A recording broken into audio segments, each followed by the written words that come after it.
Hello, dear friends. You are most welcome at Study IS with PN Sharma. Dear friends, आज हम 26 मई 2020 the Hindu का analysis करेंगे। तो आज के दिन द हिंदू में कौन कौन सी न्यूज़ है जो हमारे यूपीएससी एंड स्टेट पीसीएस के पॉइंट ऑफ व्यू से इम्पोर्टेंट है, उन सभी का हम डिस्कशन करेंगे। तो डियर फ्रेंड्स, डिस्कशन करने से पहले आपके लिए कुछ इम्पोर्टेंट इंफॉर्मेशन। आप में से जो भी स्टूडेंट अनअकैडमी प्लस सब्सक्रिप्शन लेना चाहते हो, वो स्टडी आईएएस कोड यूज कर आप एक्स्ट्रा डिस्काउंट का बेनिफिट उठा सकते हो अनअकैडमी प्लस प्लेटफॉर्म पर।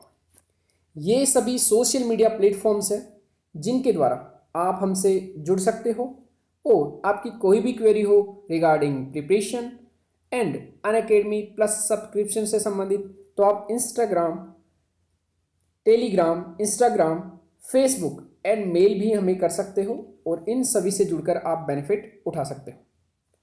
Dear friends, page number one पर हमारे लिए कोई न्यूज़ नहीं है जिसका हम डिस्कशन करें।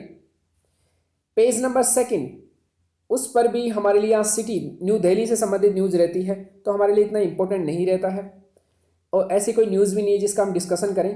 पेज नंबर 3 पर भी कोई ऐसी न्यूज़ नहीं है जो हमारी यूपीएससी एंड स्टेट पीसीएस के पॉइंट ऑफ व्यू से इंपॉर्टेंट हो। पेज नंबर 4 पर यहाँ पर हम देख सकते हैं कि स्टेबल बर्निंग जो एक प्रॉब्लम रहती है हमेशा, और इसके कारण यहाँ पर अगर हम बात करें कि दिल्ली और उसके यहाँ पर पंजाब एंड हरियाणा, यहाँ पर दोनों जगह जब स्टेबल बर्निंग होती है तो यहाँ पर जब हवाएं दिल्ली की तरफ चलती है तो पूरा स्टेबल बर्निंग के बाद जो स्मोक होता है वो सभी स्मोक कहाँ आता है? दिल्ली में, और यहाँ दिल्ली में एक बड़ी पोल्यूशन की प्रॉब्लम क्रिएट करता है।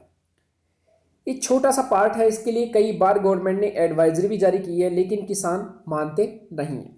सबसे जो मेन इंपॉर्टेंट है यूपीएससी के पॉइंट ऑफ व्यू, ये हमेशा कंट्रोवर्सी का विषय रहा है। इसे 2019 में यूपीएससी ने डायरेक्टली क्वेश्चन पूछ दिया कि जो बायोमास रहता है, एग्रीकल्चर बायोमास या जो भी क्रॉप रेजिड्यूज रहते हैं, उसको जलाने के बाद कौन कौन सी गैसें निकलती है। तो ये क्वेश्चन डायरेक्टली पूछ लिया गया और उसमें डायरेक्टली 1 2 3 4 ऑप्शन थे, CO2, CH4 लाइक ओजोन। तो उसमें आंसर क्या था? सभी। तो ये एक बार आप पिछला जो क्वेश्चन पेपर था 2019 का, उसमें आप जाकर देखना, थोड़ा सा हमको इंपॉर्टेंट पार्ट इसमें याद रखना है। जो हमारे लिए जो इंपॉर्टेंट न्यूज़ है आज के लिए यहाँ पर पेज नंबर 4 पर, वो है farmer protest restrictions on the pedi cultivation in Haryana. यहाँ पर ये न्यूज़ हमारे लिए बहुत इंपॉर्टेंट है क्योंकि हम देखेंगे यूपीएससी ने एक बार क्वेश्चन भी पूछा था इस पर, उस क्वेश्चन को भी हम देखेंगे। हुआ क्या है माय डियर फ्रेंड्स, यहाँ रीजन क्या है कि हरियाणा जो गवर्नमेंट है, यहाँ क्या लिखने लायक हमारे लिए, crop diversification Haryana, page number 4। Haryana government ने एक स्कीम लॉन्च की थी, मेरा पानी मेरी विरासत, और उसके तहत क्या किया गया था कि क्रॉप डाइवर्सिफिकेशन लागू करना। क्रॉप डाइवर्सिफिकेशन क्या होता है ये हम अच्छे से डिस्कशन करेंगे। क्रॉप डाइवर्सिफिकेशन में क्या होता है कि जब हम कोई, ये खेत है, कोई फार्मर का क्या है, फार्म हाउस, उसमें वो केवल वीट ही ले रहा है लगातार के सालों में, या फिर वो केवल राइस ही उगाता है उस खेत में। इससे होता क्या है कि एक ही क्रॉप लगातार हर ईयर में अगर किसान बो रहा है तो वो क्या है, मोनोकल्चर। क्रॉप डाइवर्सिफिकेशन में क्या होगा कि एक खेत में या फिर वो जो पर्टिकुलर एरिया है वहां पर इस सीजन में वीट उगाया, अगले सीजन में उसने कोई दूसरी क्रॉप उगा ली। अगर मान लीजिए राइस की जगह उसने वीट उगाया या फिर कोई दालें जो पल्सेज है वो उगाई, तो इसको बोलते हैं क्रॉप डाइवर्सिफिकेशन। मीन्स पूरे जनरली हम देखते हैं कि हरियाणा और पंजाब के कुछ एरियाज में केवल और केवल क्या उगाया जाता है, राइस ही उगाया जाता है। मीन्स वहां पर क्रॉप डाइवर्सिफिकेशन नहीं रहता। क्रॉप डाइवर्सिफिकेशन की एक बड़ी प्रॉब्लम भी आती है इसमें कि जब एक ही फार्म में बार बार एक ही क्रॉप उगाते हैं तो कुछ माइक्रो न्यूट्रिएंट्स रहते हैं, उनकी क्या हो जाती है, कमी हो जाती है। माइक्रो न्यूट्रिएंट्स की कमी हो जाती है, पर्टिकुलर कोई एक डिजीज आना स्टार्ट हो जाती है उस पर्टिकुलर फार्म में, और जो प्रोडक्टिविटी है वो धीरे धीरे कम होने लगती है। प्रोडक्टिविटी जैसे ही कम होने लगती है तो किसान क्या करता है, उस प्रोडक्टिविटी को मेंटेन करने के लिए बाहर से इनऑर्गेनिक फर्टिलाइजर डालता है। मीन्स जो उर्वरक होते हैं वो डालता है। उर्वरक डालने से क्या होता है कि धीरे धीरे शुरुआत में तो क्या है कि स्टार्टिंग में इससे बेनिफिट मिलेगा किसान को, लेकिन इससे बाद में जो एग्रीकल्चर की जो लैंड है वो बेसिक नेचर की हो जाती है।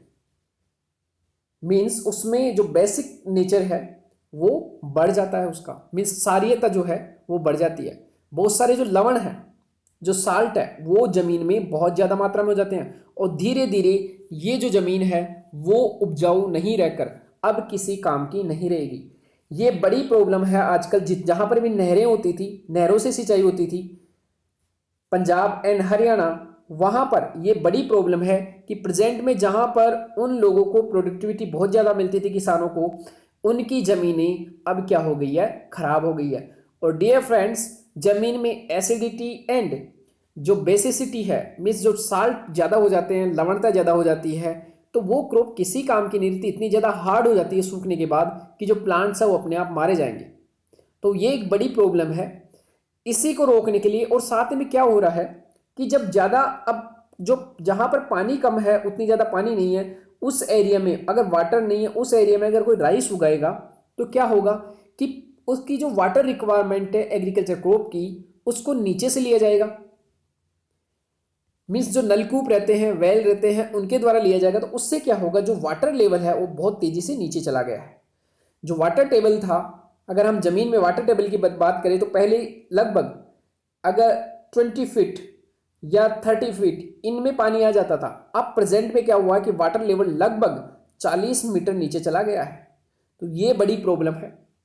इसी के कारण क्या हुआ, अब crop diversification, means government of Haryana का कहना है कि आप राइस छोड़कर क्या करो, राइस छोड़ो और उसको रिप्लेस करो मेज से, क्योंकि मेज में जो वाटर रिक्वायरमेंट है वो कम होती है राइस की तुलना में। 1 kg राइस उगाने के लिए लगभग 5,000 लीटर वाटर की जरूरत पड़ती है।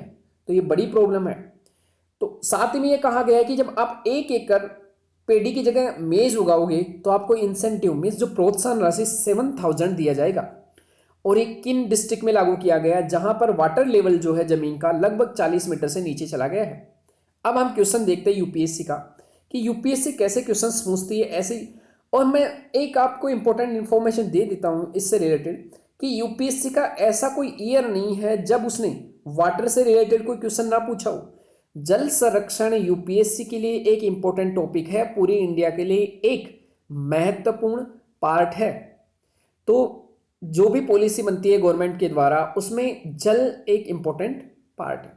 हमेशा यूपीएससी ने, चाहे वो माइक्रो इरिगेशन हो, चाहे वो कृषि का जो पैटर्न है उसको बदलाव लाकर हो, चाहे रेन हार्वेस्टिंग हो, चाहे वाटर सेट डेवलपमेंट हो, उन सभी के द्वारा कैसे हम जल संरक्षण कर सकते हैं, इन पर यूपीएससी ने हमेशा क्वेश्चन पूछा है लगातार हर साल।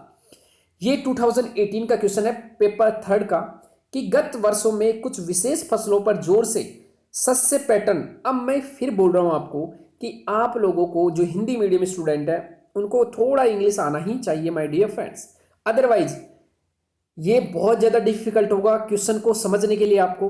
अब यहाँ सस्य पैटर्न समझ में नहीं आता, सस्य पैटर्न होता क्या है, किस प्रकार परिवर्तन ला दिए हैं, मोटे अनाजों के उत्पादन और उपभोग पर बल को विस्तार पूर्वक स्पष्ट कीजिए। तो यहां पर देखो क्वेश्चन के कौन कौन से पार्ट हो गए। गत वर्षों में कुछ विशेष फसलें, तो सबसे पहले गत वर्ष में विशेष फसलें हम लिखेंगे राइस एंड शुगर कैन। तो ये 2 फसलें हैं जिन पर ज्यादा जोर दिया जा रहा है, साथ में वीट भी कह सकते हैं। और स्पेशली जो क्रॉप एमएसपी में आती है, जो एमएसपी में आती है और साथ में किसानों को रिटर्न ज्यादा मिलता है, जोर से सस्य पैटर्नों में किस प्रकार परिवर्तन ला दिए गए हैं। इससे क्या प्रॉब्लम आया कि राइस और शुगर केन इनको ज़्यादा बढ़ावा दे रहे हैं। इससे क्या हो रहा है कि जो मोटे अनाज है, दालें हैं, उनके ऊपर ध्यान नहीं दिया ज़्यादा गवर्नमेंट ने, और किसान भी उनको ज़्यादा ध्यान नहीं देते, क्योंकि उनमें एक तो देखभाल के लिए ज़्यादा पैसा जाता है, कॉस्ट जो है इनपुट की वो बहुत ज़्यादा जाती है। इसलिए इन फसलों पर अगर आप पंजाब हरियाणा की बात करें तो यहाँ पर ज़्यादातर राइस पर डिपेंड है, किसान राइस ज़्यादा लेते हैं। अगर महाराष्ट्र में ले तो वहाँ पर शुगर कैन उनकी प्रायोरिटी पे रहता है। तो इन फसलों पर सस्य पैटर्न में क्या बदलाव किया है कि हमारी जो एग्रीकल्चर लैंड है वो खराब हो गई है, प्रोडक्टिविटी खराब हो गई है। साथ ही में क्रॉप डाइवर्सिफिकेशन जब कम होगा तो पर्टिकुलर कोई पेस्ट अटैक अगर हो जाता है उस क्रॉप पर, तो क्रॉप पूरी तरह नष्ट हो जाती है। तो किसानों का जो एक तरह से हम कह सकते हैं डिजास्टर के प्रति जो सेंसिटिविटी है वो ज़्यादा यहाँ पर बढ़ जाती है। मोटे अनाजों के उत्पादन और उपभोग पर बल को विस्तार पूर्वक स्पष्ट कीजिए। यहां पर एक क्वेश्चन रिलेटेड क्यों है, क्योंकि हम विशेष फसलों पर जब जोर दे रहे हैं जैसे राइस एंड व्हीट, तो दूसरी जो क्रॉप है जिसको क्रॉप डाइवर्सिफिकेशन ही तो अभी बोल रहे हैं कि हमको किस चीज की जरूरत है, जो क्रॉपिंग पैटर्न है उसमें हमको चेंज करना है, उसी को बोल रहे हैं हम क्रॉप डाइवर्सिफिकेशन। मीन्स पहले हम जो राइस उगा रहे थे अब हमको कहाँ जाना चाहिए, मेज की तरफ। तो ऐसा जब क्वेश्चन आए तो आप ये भी लिख सकते हो कि जैसे हरियाणा राज्य ने एक स्कीम लाकर इस स्कीम को अपनाया है वैसे ही अन्य राज्यों को भी अपनाने की जरूरत है। गवर्नमेंट इसके लिए इंसेंटिव दे सकती है, प्रोत्साहन राशि दे सकती है किसानों को। तो ऐसे आपको अच्छे से पॉइंट्स लिखना आना चाहिए, जोड़ना आना चाहिए। यहां पर कह रहा है कि क्रॉपिंग पैटर्न क्या होता है, यह मैंने आपको बता दिया कि जिस पर्टिकुलर वे में क्रॉप को उगाया जाता है। अगर ये खेत है, यहां पर 3 सीजन जनरली रहते हैं, एक रबी, एक खरीफ और एक जायद। मीन्स जो गर्मियों वाला सीजन रहता है समर सीजन, जो रबी खरीफ रहता है इसको विंटर सीजन बोलते हैं, जिसमें जनरली हमारी विंटर जो क्रॉप रहती है सर्दियों में उगाई जाती है। एक होता है खरीफ जो बारिश के समय फसलें उगाई जाती है, और एक जायद जो समर, बारिश और सर्दी के बीच में जो टाइम पीरियड रहता है उसमें। तो यहाँ पर जो बारिश आने से पहले, सर्दी जाने के बाद और बारिश आने से पहले जो ये टाइम पीरियड रहता है उसके बीच में जो गर्मी रहती है उसमें जो क्रॉप उगाई जाती है उसको बोलते हैं जायद। तो यहाँ पर तीनों क्रॉप जो है उनका क्या पैटर्न रहेगा, क्या तीनों सीजन में हम वीट ले रहे हैं, क्या तीनों सीजन में राइस ही ले रहे हैं, क्या हम तीनों सीजन में अलग क्रॉप ले रहे हैं। तो जितनी अलग क्रॉप लेंगे उसी को हम क्या करेंगे, क्रॉप डाइवर्सिफिकेशन या क्रॉपिंग पैटर्न। तो क्रॉपिंग पैटर्न क्या हम एक ही क्रॉप ले रहे हैं या ज्यादा क्रॉप ले रहे हैं, ये इंपॉर्टेंट है। मोटे अनाजों के उत्पादन और उपभोग पर बल को विस्तार पूर्वक समझाइए। मोटे अनाज में कौन कौन से आते हैं, जितना भी हमारा मेज है, जितने भी पल मिलेट है, कोडो मिलेट है, जितने भी मिलेट्स आते हैं वो सभी इसमें आते हैं। तो ये सभी क्या है, रागी है। ये मिलेट्स जो रहते हैं वो माइक्रोन्यूट्रिएंट्स इनमें बहुत ज़्यादा रहती है, जैसे आयरन, जिंक, ये सभी। और ये माइक्रोन्यूट्रिएंट्स के कमी के कारण हमारे शरीर में कई तरह का जो रोग होते हैं वो। साथ में जो महिलाएं रहती है गर्भवती, उनके लिए पल मिलेट आयरन के रूप में सोर्स अच्छा रहता है। जो भी गर्ल्स रहती है एडोलसेंट, उनके लिए भी बहुत अच्छा रहता है। जो बच्चे रहते हैं उनके शुरुआत में जो ग्रोथ रहती है उसके लिए मोटे अनाज काफ़ी अच्छे रहते हैं। तो ये हमारे लिए बहुत इंपॉर्टेंट है। तो ऐसे क्वेश्चन यूपीएससी पूछा जाता है। यहाँ पर हमने जस्ट देखा कि यहाँ पर क्वेश्चन में भी क्या लिखा हुआ है, आप देखो, फार्मर्स प्रोटेस्ट रेस्ट्रिक्शन। तो यहाँ पर क्वेश्चन ही क्या है, क्रॉप डाइवर्सिफिकेशन एनकरेज किया जा रहा है गवर्नमेंट के द्वारा। नेक्स्ट जो हमारे लिए इंपॉर्टेंट न्यूज़ है, यहाँ पर पेज नंबर 5 पर हमारे लिए कोई इंपॉर्टेंट न्यूज़ है, finance minister package of no use to micro enterprises. ये सभी राजनीति से संबंधित है जो हमारे लिए इंपॉर्टेंट नहीं है। तो यहाँ पेज पर हमारे लिए इंपॉर्टेंट नहीं है। यहाँ पर no consensus on health monitoring of the passengers among the state travel remains risky. तो कंसेंसस नहीं है किसके बीच में, स्टेट्स के बीच में, जो एक तरह से सहमति जो है वो नहीं है। The problem with the liquidity push, ये हमारे लिए इंपॉर्टेंट है कि गवर्नमेंट ऑफ इंडिया ने जो स्वाभिमान भारत है उसके तहत लिक्विडिटी को बढ़ाने के लिए क्या क्या किया है। तो सबसे मेन है कि आपको समझने की जरूरत है कि लिक्विडिटी क्या होती है। यहाँ पर सबसे मेन जो है हम समझेंगे यहाँ कि लिक्विडिटी क्या होती है। उससे पहले हम समझ लेते हैं कि इन्होंने क्या क्या कहा अपने एडिटोरियल में। इन्होंने कहा लिक्विडिटी प्रॉब्लम है तो उसको कैसे सॉल्यूशन किया गया है। गवर्नमेंट ऑफ इंडिया 10% जीडीपी का स्टिमुलस पैकेज दिया। अब ये एक अलग कंट्रोवर्सी का विषय है कि क्या वो जीडीपी का 10% था, हमको उस पर ध्यान नहीं देना है। लेकिन गवर्नमेंट ने अगर डाटा में निकाला है कि 10% है तो हमें उसको 10% मानना ही पड़ेगा। एज ए सिविल सर्वेंट और सिविल एस्पिरेंट की तरह हमको उसको मानना पड़ेगा। कुछ एनबीएफसी, इसमें से एनबीएफसी बैंक्स एंड एमएसएमई को क्रेडिट मिलेगा। इसमें से क्रेडिट मतलब ब्याज पर पैसा देना। तो यहां पर एनबीएफसी एंड बैंक से संबंधित जो हमने एक पहले डिफरेंस वो हमने पहले ही देख लिया था कि बैंक और एनबीएफसी में क्या डिफरेंस है। माय डियर फ्रेंड्स, हमने कम से कम 2-3 बार इस पर डिस्कशन किया है कि एनबीएफसी जो है वो केवल और केवल टर्म डिपॉजिट ले सकती है, मीन्स मिनिमम 12 महीने के लिए और मैक्सिमम 60 मंथ के लिए, मीन्स 1 से लेकर 5 साल तक के लिए उसको पैसा जमा कराना जरूरी है। आप बीच में ऐसा नहीं कर सकते कि आज आपने पैसा जमा कराया आप दूसरे दिन ही जाकर निकाल लो। बैंक में क्या होता है, डिमांड डिपॉजिट किया जाता है, मींस यहां पर current account and credit account आप खोल सकते हो, जबकि एनबीएफसी में ऐसा नहीं है। साथ में एमएसएमई को भी क्रेडिट दिया गया है। यहां पर बैंक जो आरबीआई है उसने अपनी रेपो रेट कम की है। हमने कई बार डिस्कशन किया कि रेपो रेट क्या होती है। आरबीआई आरबीआई बैंक्स को, जो कई बार क्या होती है कि बैंक्स को पैसे की जरूरत पड़ती है, तो आरबीआई बैंक्स को कुछ पैसा उधार देती है, और जो उधार दिए हुए पैसे पर जो इंटरेस्ट रेट वसूल करती है आरबीआई, उसे ही क्या कहते हैं, रेपो रेट।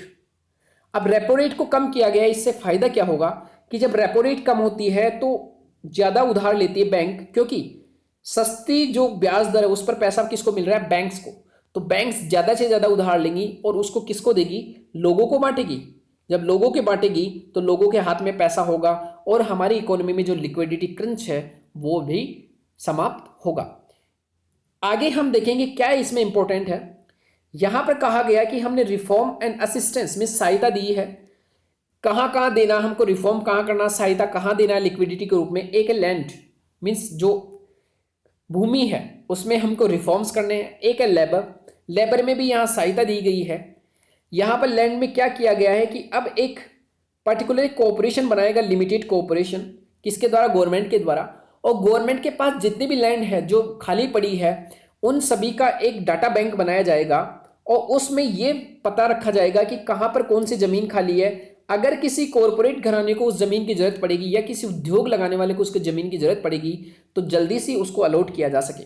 ये क्यों इंपॉर्टेंट माय डियर फ्रेंड्स, आपने एग्जाम्पल के लिए आपको पता होना चाहिए कि औद्योगिक घरानों के लिए जमीन बहुत इंपॉर्टेंट रहती है और कई बार उनको जमीन को लेकर बड़ी प्रॉब्लम फेस करनी पड़ती है। एग्जाम्पल हम ले सकते हैं टाटा नैनो। टाटा नैनो ने सिंगूर जो वेस्ट बंगाल था वहां पर अपना संयंत्र लगा लिया था, लेकिन उसको बीच में ही अपना सारा ऑपरेशन बंद कर वहां से छोड़कर गुजरात लौटना पड़ा। तो सोचो उसका ऑपरेटिंग कॉस्ट, उसका जो ट्रांसपोर्टेशन कॉस्ट और जो लेट हो गया वो जो जितना भी ऑपरेशन, उसको कितना प्रॉब्लम हुआ होगा। तो ये बड़ी प्रॉब्लम है लैंड की। और ये लैंड जो है वो विषय है राज्यों का, तो राज्य सेंट्रल गवर्नमेंट कुछ नहीं कर सकती इसमें। लेबर जो श्रम है उसमें हमने कई तरह की जो प्रावधान लेकर आए हैं, प्रधानमंत्री गरीब कल्याण योजना, उसी के तहत इनको कई तरह की सुविधाएं दी जा रही है। कैपिटल, कैपिटल में क्या होता है कि जो लोन से पैसा दे रहे हैं वही क्या है, पूंजी। लिक्विडिटी, लिक्विडिटी मींस जो मार्केट है उसमें कैसे मनी का फ्लो बढ़ाया जाए, क्योंकि प्रेजेंट टाइम में हमारा जो मनी फ्लो है इकोनॉमी में वो कम है।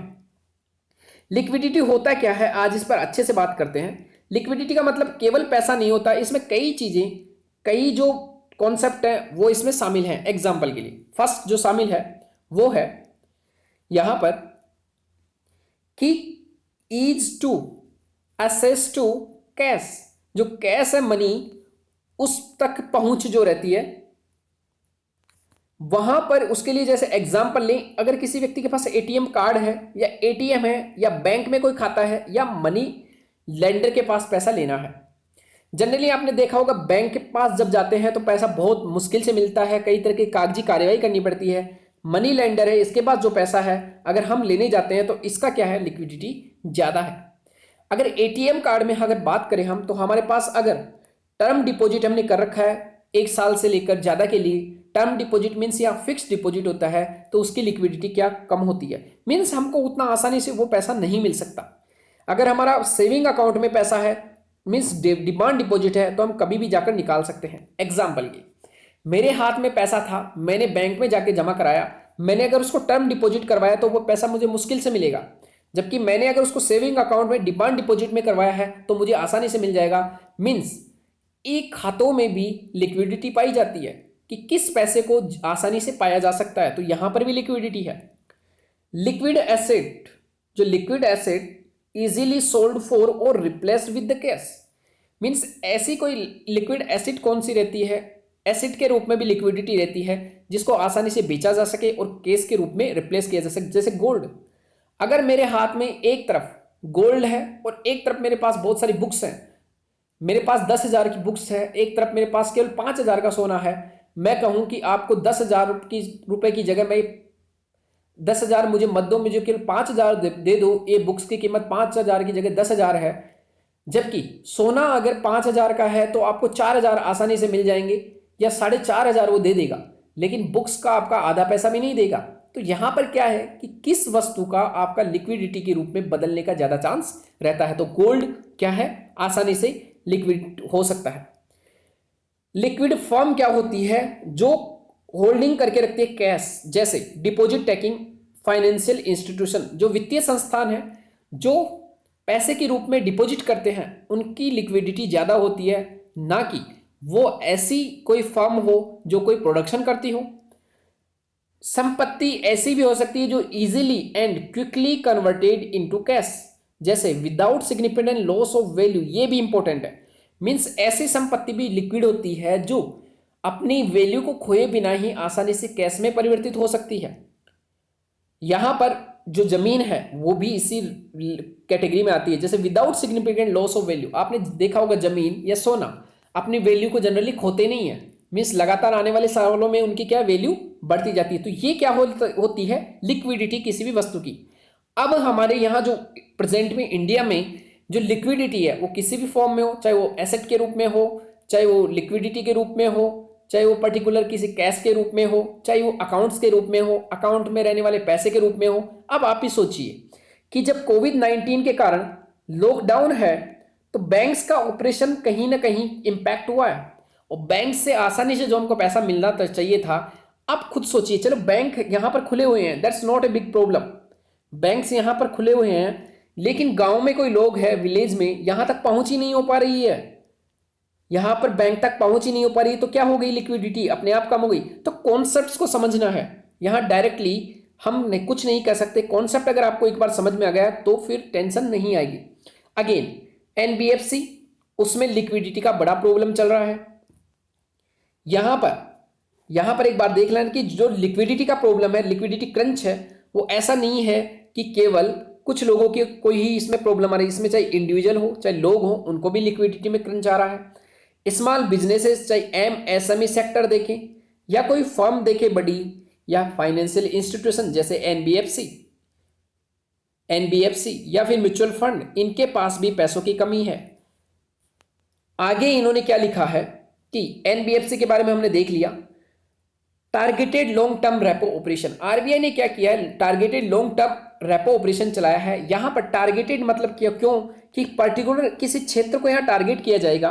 Long term repo operation means लंबे समय के लिए रेपो रेट पर बैंकों को पैसा उपलब्ध कराना, और बैंक्स उस पैसे को पर्टिकुलर किसी क्षेत्र में, means to land specific client, means जो क्लाइंट मीन्स हो सकता है एनबीएफसी हो सकता है, म्यूचुअल फंड हो सकता है, एमएसएमई सेक्टर हो सकता है, उन लोगों तक पैसे को पहुंचाने के लिए यहां पर स्पेसिफिक लोन दिया जा रहा है आरबीआई के द्वारा, किसको, बैंक्स को। Allowed banks to access liquidity at repo rate.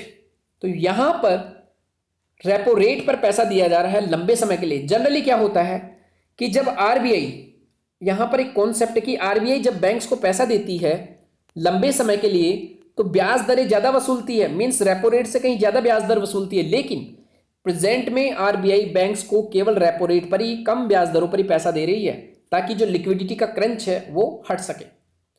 Again हमको यहां क्या याद रखना है कि प्रॉब्लम क्या आ रही है कि जो एनबीएफसी है, एनबीएफसी को पैसा उतना ज्यादा नहीं मिल रहा है। हमने देखा था कि जो फ्रैंकलिन टेम्पल्टन जो म्यूचुअल फंड है, जहां से पैसा एनबीएफसी को मिलता है, एमएसएमई सेक्टर को मिलता है, वो इसके द्वारा अपनी म्यूचुअल फंड जो स्कीम्स थी उसको बंद कर दिया गया था। एनबीएफसी से ही क्या होता है फिर, ऐसे म्यूचुअल फंड से कहीं इन्वेस्टमेंट होता है, यहां से पैसा फिर एमएसएमई सेक्टर को मिलता है, हाउसिंग एंड रियल सेक्टर को मिलता है, वहां पर भी लिक्विडिटी क्रंच आया हुआ है।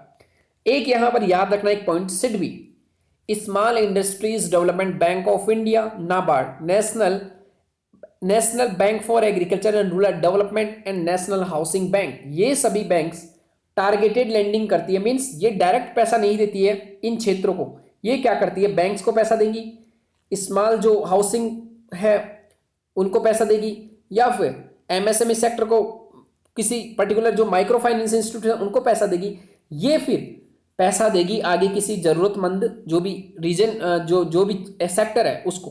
तो ये डायरेक्ट लैंडिंग नहीं करती है, ये यहां से पहले पैसा बैंकों में जाता है, माइक्रो फाइनेंस इंस्टीट्यूशन में जाता है, यहाँ से फिर पैसा जो माइक्रो फाइनेंस इंस्टीट्यूशन है, बैंक्स है, उनको जो जिसको जरूरत रहती है वहां से पैसा जाता है।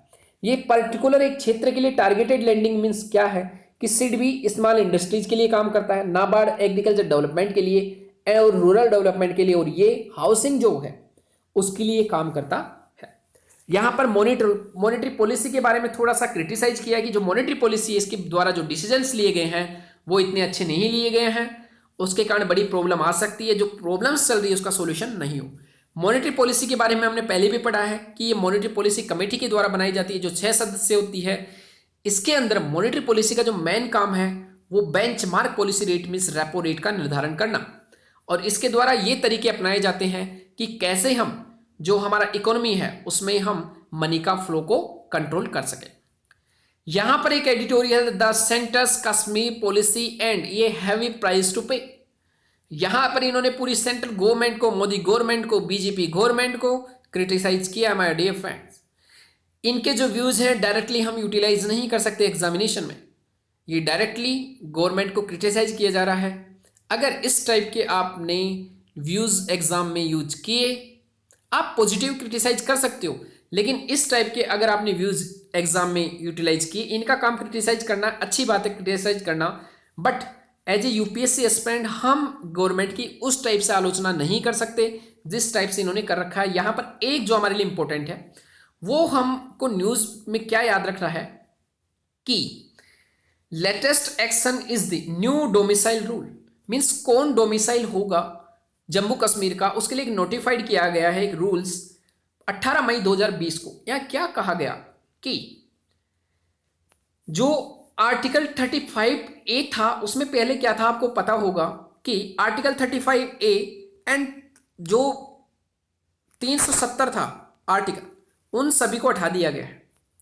इसमें क्या है कि आर्टिकल 35A में सीधा लिखा हुआ गया था कि किस व्यक्ति को पेंशन मिलेगी, किस व्यक्ति को स्कॉलरशिप मिलेगी, कौन सा व्यक्ति डोमिसाइल होगा जम्मू कश्मीर का, और जितने भी नौकरी है और जितने भी सामाजिक जो आर्थिक लाभ हैं, किसकी संपत्ति होगी, कौन परमानेंट संपत्ति रहेगा, कौन यहाँ का निवासी होगा जम्मू कश्मीर का, ये सभी प्रावधान कौन डिसाइड करेगा, वहां की legislature assembly means state legislature assembly, राज्य विधानसभा। लेकिन अब इसे हटा दिया गया है 35A को, और अब जो ऑर्डर जो लागू किया गया है, रूल जो बनाया गया है, होम मिनिस्ट्री के द्वारा एक ऑर्डर निकाला गया था 31 मार्च को, और उसमें यह कहा गया है कि अब यहां पर परमानेंट जो डोमिसाइल रूल्स होगा वो कौन होगा। पहले कौन परमानेंट करता था, यहां पर 35A में क्या था कि state to free education, reservation of government jobs and sole rights to land ownership, ये सभी पहले डिसाइड करता था वहां की स्टेट लेजिस्लेटिव असेंबली। अब क्या हो रहा है कि new domicile rules entitle anyone who has worked or lived in the state for 15 years, और उसने एजुकेशन लिया फॉर 7 ईयर्स, और to receive a domicile certificate, the benefits जो previously reserved for permanent resident. तो पहले जो प्रॉब्लम्स थी residency लेने के लिए जो स्टेट गवर्नमेंट बनाती थी उन सभी को हटा दिया गया, तो उन्हीं के आधार पर क्रिटिसाइज किया गया। लेकिन ये डिसीजन कहीं ना कहीं एक तरह से हमको लिखना है संविधान को लेकर, आर्टिकल 14, आर्टिकल 15, आर्टिकल 16, आर्टिकल 21, इन सभी को लेकर क्या था, जो डिस्क्रिमिनेशन था वो अब यहां समाप्त हो जाएगा। हमको एक पॉजिटिव वे में आंसर को क्या लिखना है, समाप्त करना है।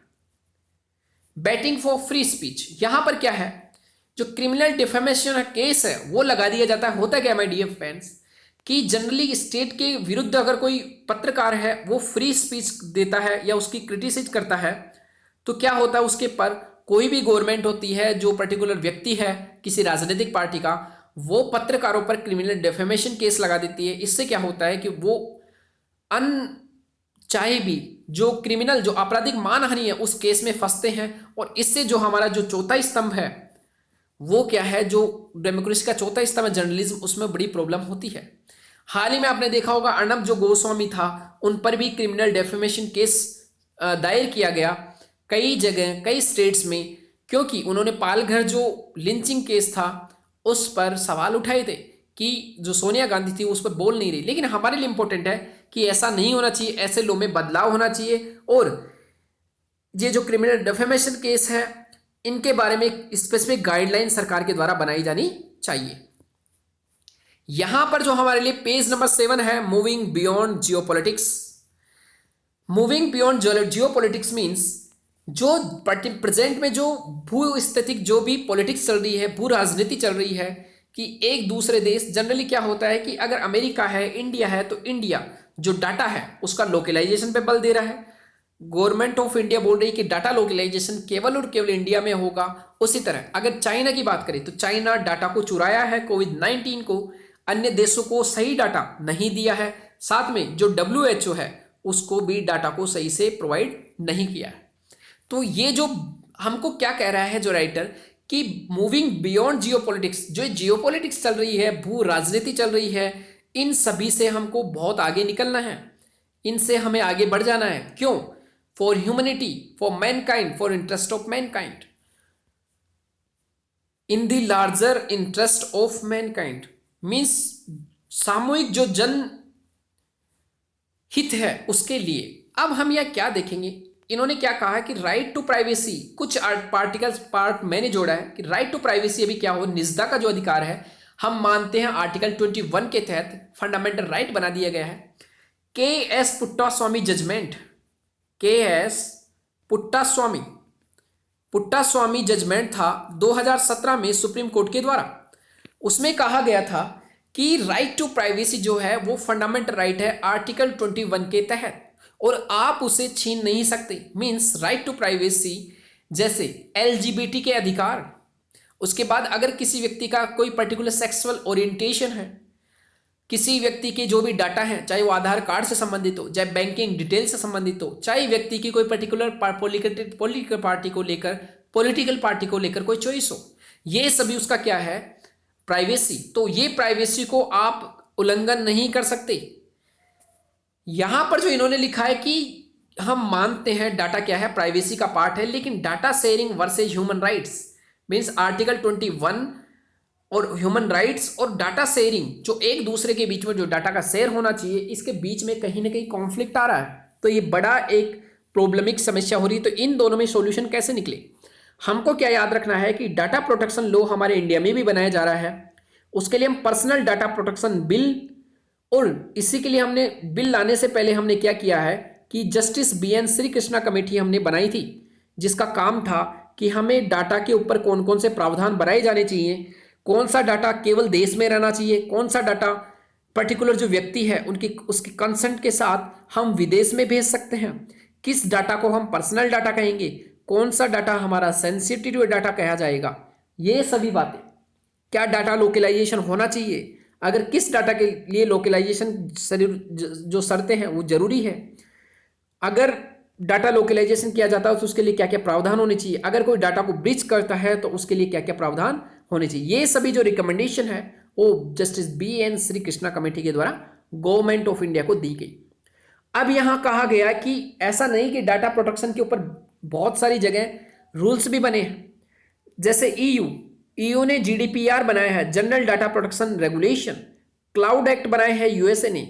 लेकिन इन दोनों में भी इश्यू क्या है कि डाटा शेयरिंग, कि किस डाटा को किस देश के साथ कैसे शेयर किया जाएगा, कौन सा डाटा शेयर किया जाएगा, शेयरिंग में क्या क्या प्रावधान होंगे। हमने देखा था कि फेसबुक का जो डाटा था वो कैम्ब्रिज एनालिटिका द्वारा चुरा लिया गया था, और उसके द्वारा जो अमेरिका में जो चुनाव हुए थे उसमें कई लोगों के जो पॉलिटिकल ओरिएंटेशन था, पॉलिटिकल जो चॉइसेस थी, उनका पता लगाया गया। तो ये क्या होता है, एक तरह से गलत है किसी के डाटा का, पर्सनल डाटा का यूटिलाइज करना। डाटा शेयरिंग, डाटा लोकलाइजेशन, किस डाटा को लोकलाइज किया जाए, मींस डाटा लोकलाइजेशन का मतलब क्या होता है कि अगर हम इंडिया में कोई व्हाट्सएप चला रहा है और व्हाट्सएप में हम कोई भी मैसेज भेजते हैं तो मैसेज केवल इंडिया के ही सर्वर में क्या हो स्थापित। जनरली अभी जो हम प्रेजेंट में कोई भी व्हाट्सएप पे मैसेज भेजते हैं तो वो पहले अमेरिका के सर्वर में जाता है, वहां से प्रोसेस होकर वापस इंडिया में आता है। तो इंडिया का कहना था कि डाटा लोकलाइजेशन होना चाहिए, और इसके लिए 2018 में एक सर्कुलर जारी किया था RBI ने कि जितने भी फाइनेंशियल इंस्टीट्यूशन है इंडिया में, चाहे फॉरेनर हो चाहे इंडियन हो, डाटा लोकलाइजेशन केवल और केवल इंडिया में ही होगा। और उसके ऊपर बहुत ज़्यादा बहस छिड़ी थी। क्रॉस बॉर्डर जो फ्लो है इंफॉर्मेशन का वो फिक्स नहीं है कि किन पर्टिकुलर रूल्स के आधार पर इसको डिसाइड किया जाएगा। अब डाटा के लिए इन्होंने कहा कि डाटा ठीक है, डाटा को लेकर क्या क्या होना चाहिए कि एक कंसिस्टेंसी जो है, मीन्स आपका जो डाटा है किसी भी देश का, अगर वो डिजीज से संबंधित है, अगर मान लीजिए चाइना अपना डाटा जो था डिजीज से संबंधित अगर वो सही से प्रोवाइड करता, तो हो सकता था कि वर्ल्ड में जो एपिडेमिक फैली है, जो पेंडेमिक फैली है कोविड-19 की, वो ना फैलती। तो डाटा का शेयरिंग हमेशा बहुत इंपॉर्टेंट है। कोई पर्टिकुलर डिजीज हो सकती है, जरूरी नहीं कोविड-19, किसी पर्टिकुलर देश में टीबी हो सकता है, पर डायबिटीज के पेशेंट हो सकते हैं, एचआईवी के पेशेंट हो सकते हैं। तो उनका ग्रोथ रेट क्या है, उसी आधार पर कंपनियां अपनी दवा निर्माण कर सकती है, रिसर्च पर बल दे सकती है, पॉलिसी बना सकती है दूसरे देश भी। अगर सोचो कि एचआईवी इंडिया में बहुत तेजी से बढ़ रहा हो या किसी दूसरे देश जो टच में है, तो हो सकता है कि वो पॉलिसी इस हिसाब से बनाए कि वो अपने यहाँ रोके।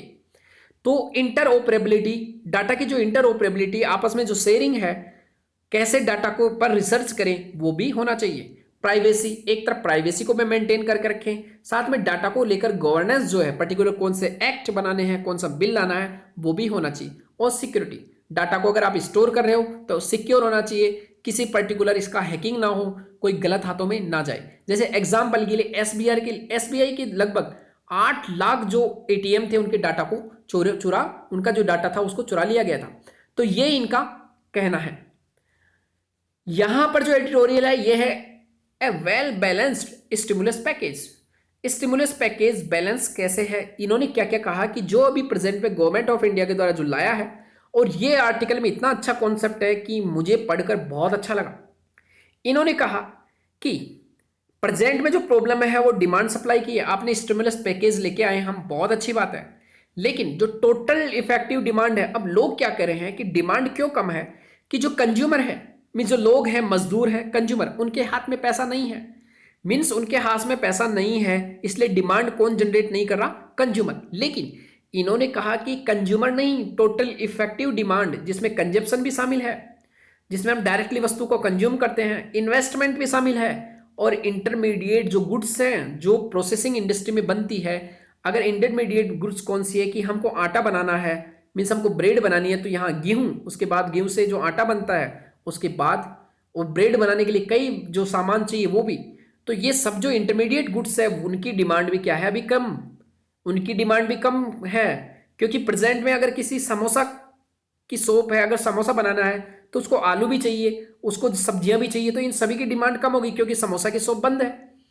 तो और लोग भी नहीं है खाने वाले, समोसा वाला तो तैयार है सोचो बनाने के लिए, जब लोग ही नहीं जाएंगे तो कैसे खा पाएंगे। तो ये बड़ी प्रॉब्लम है। तो इफेक्टिव डिमांड हमारे यहाँ कम है। डिमांड कम केवल और केवल not only depend on consumer, consumer पर ही डिपेंड नहीं है डियर फ्रेंड्स।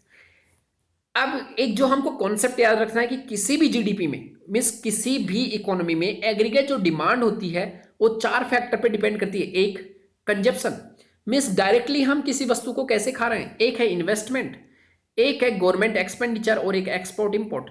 अभी प्रेजेंट में एक्सपोर्ट और इंपोर्ट जो है वो इतना ज़्यादा नहीं है, हमारा एक्सपोर्ट भी कम हुआ है और इंपोर्ट भी कम हुआ है। तो दोनों जब कम होंगे तो एग्रीगेट डिमांड अपने आप कम होगी, जो कंजप्शन है वो कम हो गया है, जो इन्वेस्टमेंट है वो कम हो गया, केवल और केवल गवर्नमेंट एक्सपेंडिचर बढ़ा है। तो सोचिए आप, ये कम हो गया, आई कम हो गया, ये दोनों कम हो गए, तो 3 फैक्टर हमारे यहां कम हो रहे हैं। तो जब 3 फैक्टर कम हो रहे हैं तो ये तो गिरेगा ही, और इसको उठाने के लिए गवर्नमेंट क्या कर रही है, एक्सपेंडिचर, गवर्नमेंट क्या कर रही है, एक्सपेंडिचर।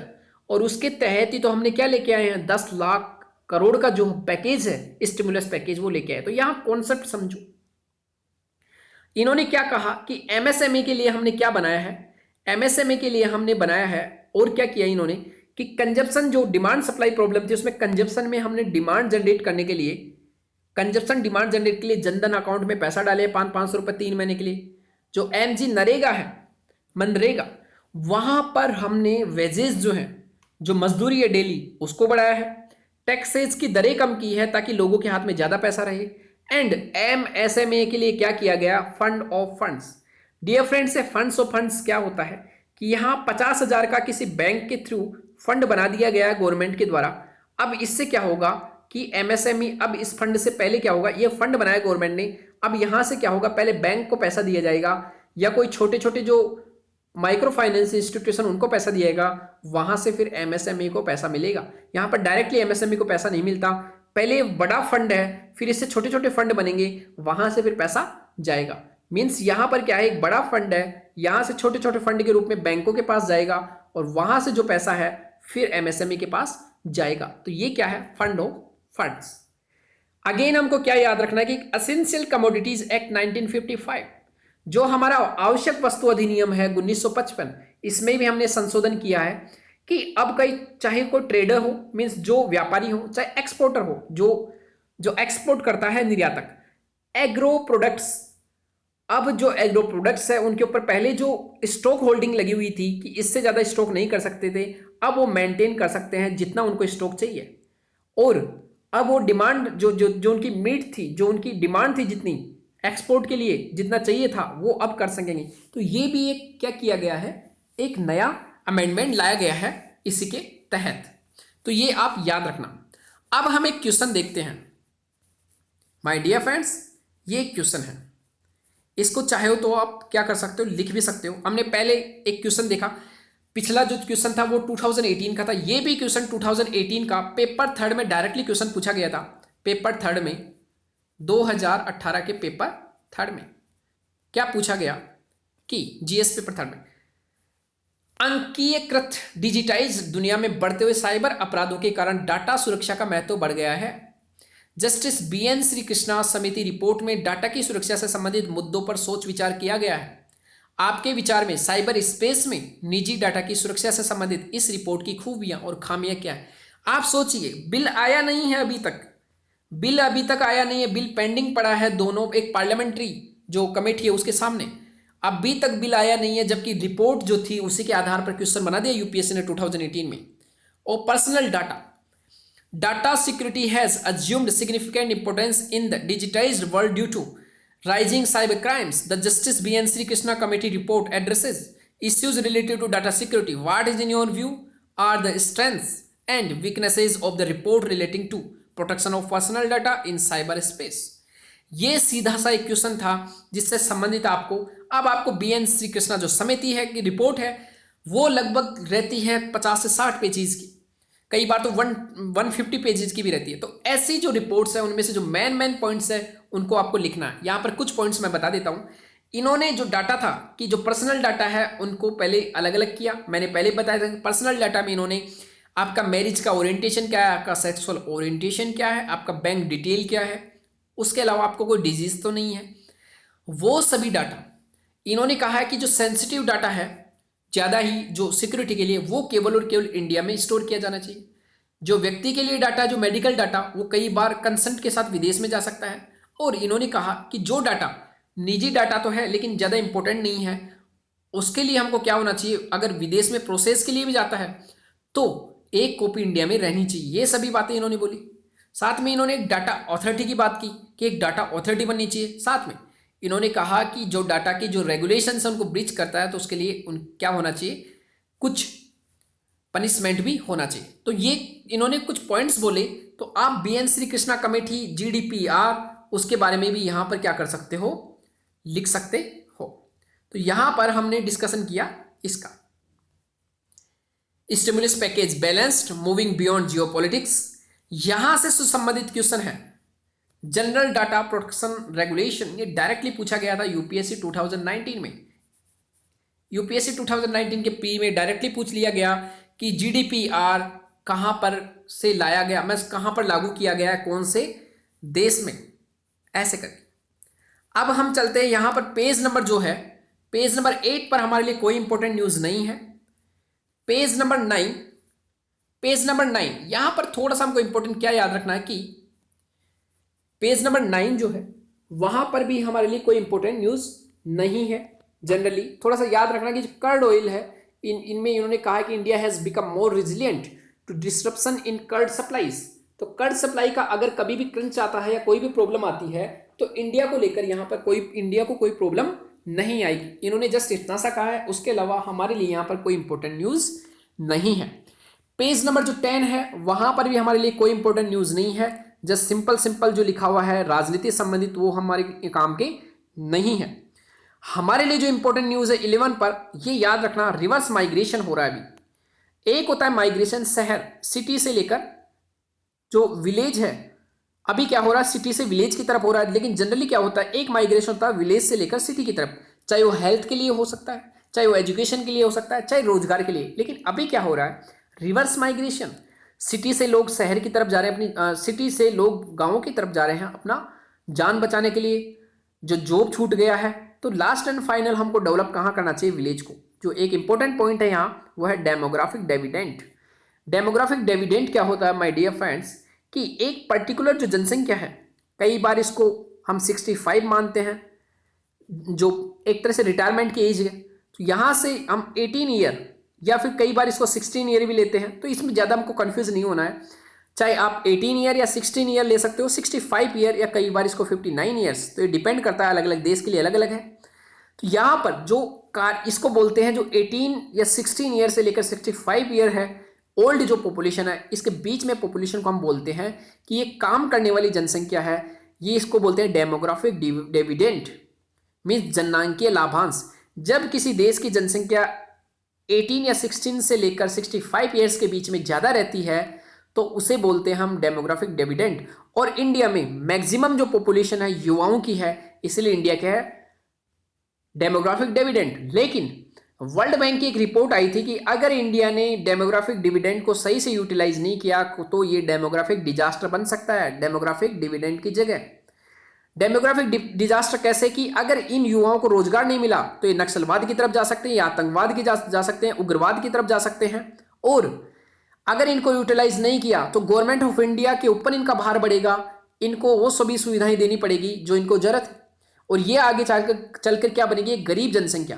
तो इसी को क्या करना चाहिए, ये जो जनसंख्या हमारी डेमोग्राफिक डिविडेंड, इसके लिए हमको स्किल डेवलपमेंट करना चाहिए। जो प्रेजेंट में जो एआई है आर्टिफिशियल इंटेलिजेंस, उन सभी आधारों पर इनको स्किल्ड करना चाहिए। जो नेक्स्ट है पेज नंबर 11 पर, इससे ज्यादा संबंधित कोई न्यूज नहीं है। यूपीएससी के रिलेटेड पेज नंबर 12 में कोई न्यूज नहीं है हमारे लिए, पेज नंबर 13 पर नहीं। पेज नंबर 14 जो हमारे लिए इंपॉर्टेंट है वो है हांगकांग लॉ। तो यहां पर चाइना और यूएसए के बीच में हमेशा लड़ाई झगड़ा चलता रहता है, एक दूसरे आपस में वार्निंग देते रहते हैं, फिर भी कुछ नहीं होता, थोड़े दिन बाद वापस नेगोशिएशन के टेबल पर आ जाते हैं। जो हमारे लिए जो इंपॉर्टेंट पार्ट है वो आपको क्या याद रखना, सिर्फ और सिर्फ कि जो ब्रिटेन था उसका अधिकार था हांगकांग पर, और लगभग 150 ईयर्स 150 ईयर्स राज किया था हांगकांग पर, किसने, ब्रिटेन ने, उपनिवेश के तौर पर।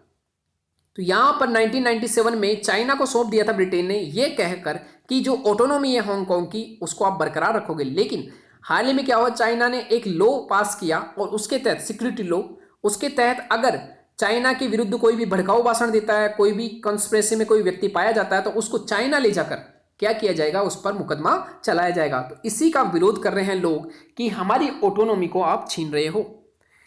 उसके अलावा यहां पर कोई काम का नहीं है। पेज नंबर 15 पर जो एक पॉइंट है वो कई बार आ जाता है, ये क्या है कि बैंकिंग की परिभाषा में प्रोविजन आता है, प्रोविजन इसको बोलते हैं पीसीआर, प्रोविजन कवरेज रेशियो। इसमें क्या होता है कि अगर किसी बैंक को इस साल 100 रुपए का प्रॉफिट हुआ, मीन्स किसी भी तिमाही में, जनरली तिमाही लेते हैं, किसी साल को भी मान सकते हैं, 100 रुपए का प्रॉफिट हुआ, ये प्रॉफिट है। बैंक क्या करती है, और उसी साल मान लो उसको लॉस हुआ है 50 रुपए का, तो बैंक क्या करती है, जो प्रॉफिट हुआ 100 रुपए का, उसको क्या करती है लगभग 80 रुपए दिखा देती है, और 20 रुपए का जो लॉस हुआ था, 50 रुपए का जो लॉस हुआ था, उसको 20 रुपए के साथ भरपाई करती है। अब बचेंगे 30 रुपए। आगे फिर जब उसको नेक्स्ट ईयर या नेक्स्ट तिमाही में जब अगेन 100 रुपए का लाभ होगा तो अगेन वो 80 रुपए तक दिखाएगा, और 20 रुपए का वो जो लॉस हुआ था 50 रुपए का, तो 20 रुपए को वहां कंपनसेट करेगा। ऐसे करके हर बैंक अपने लॉस जो होता है उसको कंपनसेट करता है अपने लाभ से, उसी को बोलते हैं प्रोविजन कवरेज रेशियो। और प्रोविजन कवरेज रेशियो जितना ज्यादा बढ़ता है, मीन्स जो बैंक है उसने अपने लॉस को कवर कर लिया है। तो एनपी के केस में भी ऐसा होता है। तो माय डियर फ्रेंड्स, ये सभी आज के क्वेश्चंस थे जिनको हमने बात किया। तो माय डियर फ्रेंड्स, आप कमेंट बॉक्स में जितने भी लोग देखोगे, आप सभी प्लीज कमेंट बॉक्स में आप जरूर कमेंट करना कि आपको ये मेथड कैसा लगा। अगर आपको अच्छा लगा हो तो जरूर आप लाइक करना, और कमेंट बॉक्स में आप जरूर करना कि इसमें क्या सुधार हो सकता है। My kindly request to you, please comment in comment box. अगर आपको लाइक अच्छा लगा तो लाइक करना, साथ में कमेंट भी करना कि इसमें और क्या सुधार हम कर सकते हैं। माय डियर फ्रेंड्स, ये आप ही लोगों के लिए है पूरा सीरीज। जब आप इस पे कोई कमेंट करोगे तभी हमें पता लगेगा कि इसमें और क्या सुधार हम कर सकते हैं। तो thank you very much for today's the Hindu analysis.